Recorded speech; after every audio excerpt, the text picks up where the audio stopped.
Soma woke up to a day of sorrow and mourning on Thursday. The state's top politicians arrived in the town to extend their sympathy to the families of those who perished in the mining disaster.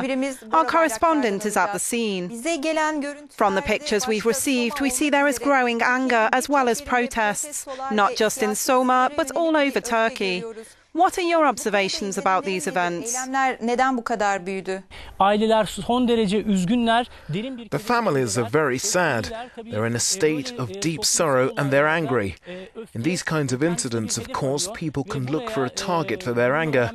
There are some people who think this sorrow and anger shouldn't be a motive for stirring up political speculation and arguments. But of course, because the anger and sorrow are so great, it's not surprising these protests are taking place. Acı çok büyük olduğu için, felaket çok büyük olduğu için de bu tür olayların çıkması da çok şaşırtıcı değil. From this point forwards, it would be counted as a miracle if someone was pulled from the mine alive. That's why in recent hours it's been more about funerals and identifying bodies.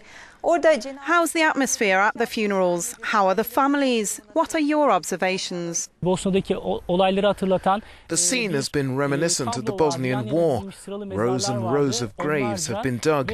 People buried their sorrow in these graves as well as their fathers, husbands and sons. And it wasn't just about the relatives. There were colleagues, workers, miners.